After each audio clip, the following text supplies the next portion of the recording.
നമസ്കാരം, news prime മലയാളത്തിലേക്ക് സ്വാഗതം. രാജസ്ഥാനിലെ മുൻ മുഖ്യമന്ത്രിയായ വസുന്ധര രാജെ സിന്ധ്യയും അതുപോലെ മധ്യപ്രദേശിലെ മുൻ മുഖ്യമന്ത്രിയായ ശിവരാജ് സിംഗ് ചൗഹാനും കൂടിച്ചേർന്നുകൊണ്ട് BJPക്ക് ഒരു മുട്ടൻ പണി ഒരുക്കുകയാണ്.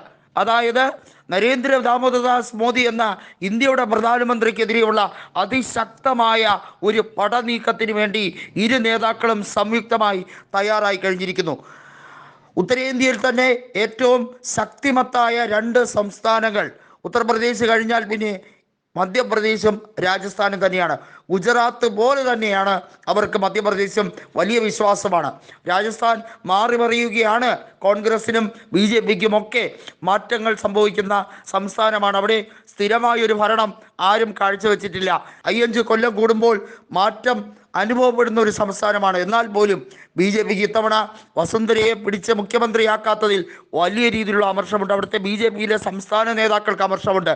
അതിൻ്റെ ഒരു അനുരണനമാണ് ഇത്തവണ അവിടുത്തെ ഭജൻലാൽ സിംഗിൻ്റെ സർക്കാരിലെ ഏറ്റവും മികച്ചൊരു മന്ത്രി എന്ന് അവർ തന്നെ വിശേഷിപ്പിച്ച വ്യക്തിയുടെ പരാജയം അവിടെ സംഭവിച്ചത്. അത് അശോക് ഗെഹ്ലോട്ടിനുണ്ടാക്കിയ പൊളിറ്റിക്കൽ മൈലേജ് അത് കൃത്യമായും വളരെ വലുതായിരുന്നു എന്നുള്ളത് എടുത്തു പറയേണ്ട കാര്യമാണ്.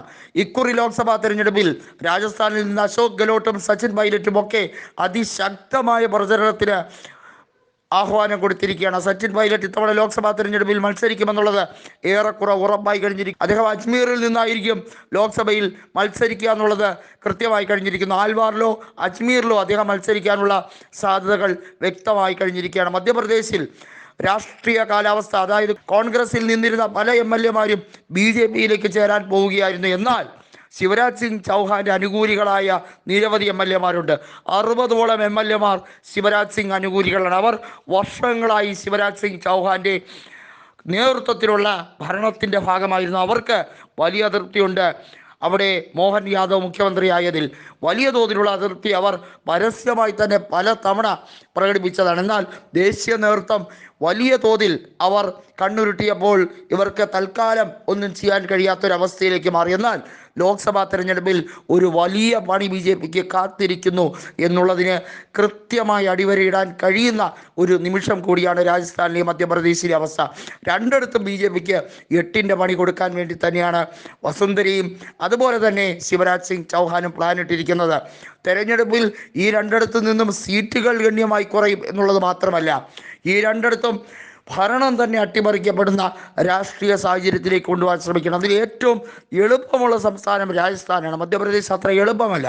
രാജസ്ഥാനിൽ 40ഓളം MLA-മാർ മറുകണ്ഠം ചാടിയാൽ, അല്ലെങ്കിൽ 40ഓളം MLA-മാർ രാജിവെച്ചാൽ അവിടെ ഭരണത്തിന് അസ്വാരസ്യമുണ്ടാകും എന്നുള്ള കാര്യത്തിൽ ഒരു സംശയമില്ല, യാതൊരു തർക്കവുമില്ല എന്നുള്ളതാണ്. നിലവിൽ 116 MLA-മാരുമായാണ് BJP രാജസ്ഥാൻ ഭരണം കാഴ്ചവെക്കുന്നതെങ്കിൽ അതിനകത്തു നിന്നും 40ഓളം വസുന്ധരയെ സപ്പോർട്ട് ചെയ്യുന്നവർ രാജിവെക്കാൻ വരെ തയ്യാറായി നിൽക്കുന്നു എന്നാണ് റിപ്പോർട്ട് വന്നിരിക്കുന്നത്.